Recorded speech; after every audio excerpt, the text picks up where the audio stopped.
This is the first time I am posting anything online about this. I am a 31-year-old woman, married, and recently moved back in with my parents, due to moving back to the town I grew up in.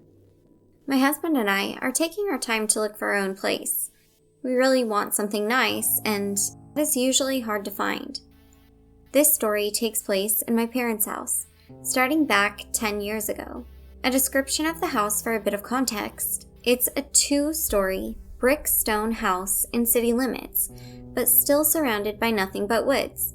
You have to go through a garage that leads into the kitchen, with the first bedroom to your left. Past the kitchen is the main living room, and to the right is the hallway that is very open.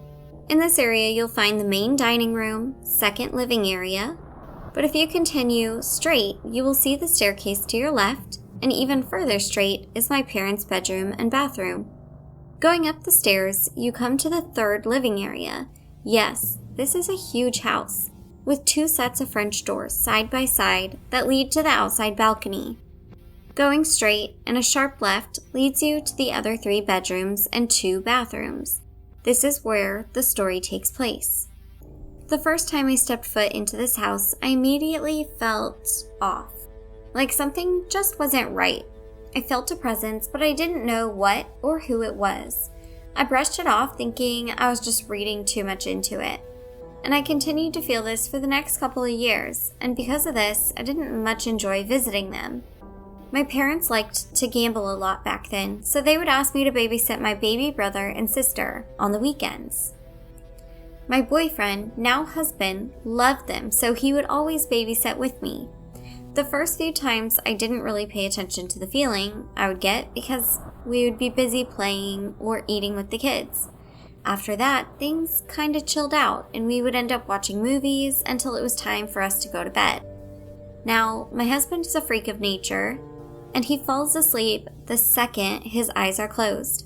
Me, on the other hand, it takes me forever to get comfortable enough to wind down my mind. I also don't sleep well, even when I do get to sleep. This night was the first time I saw and heard something in this brand new house. In this room, the bed is facing the doorway, but not directly in front of it. With the double doors open, you can see the front of the staircase and all the way down the hallway, as soon as the light is on, that is. This night, only one of the hallway lights were on, and I was laying in bed with the TV on, but the volume down so low I could hear it if one of the kids called me. I was almost asleep when I hear one of my siblings coming down the stairs, and I open my eyes for a bit and wait for them to come to the bottom, but they never do, and I don't think anything of it. I close my eyes and begin to drift off again. A few minutes later, I hear again, so I open my eyes and wait, but again they never get to the bottom. This time I sit up and listen. A bit spooked, but nothing I can't handle. I get a bit nervous, but still I go check to see if they are there, and maybe they are scared to come all the way down. No one is there. Confused and thinking I must be dreaming, I go back to bed, and this time closing one of the double doors. It was a few hours later, around 2:30 a.m., when I feel like someone is very near me, as if they are standing next to the bed right in front of me. Usually when I opened my eyes, I would see the green glow of the alarm clock on the bedside table, but this time I saw nothing. It was pitch black. I couldn't even see the hallway light on, and the TV had turned off on its own. I felt like I couldn't move. I was awake now and scared to my bones. I was finally able to call out my husband's name loud enough to wake him. He reached over and turned the light on, and right then the scared feeling went away, and I was finally able to move. I freaked out and started crying. I couldn't begin to explain to him what had happened, because even if I had, he didn't believe in those things. So I told him I was having a nightmare and asked him to go check on the kids. When he came back, he said the kids were fine and got back into bed. With the light on, I was able to fall back asleep, but it took me forever. The next day, I told my mom about what had happened, and that's when she told me. She had been hearing footsteps on the stairs at night and even saw someone standing by the door at times. She didn't want to tell anybody because she didn't want to scare the kids. This is when she told me what she had done. She wanted to know what was going on in her house, so she went and bought a voice recorder.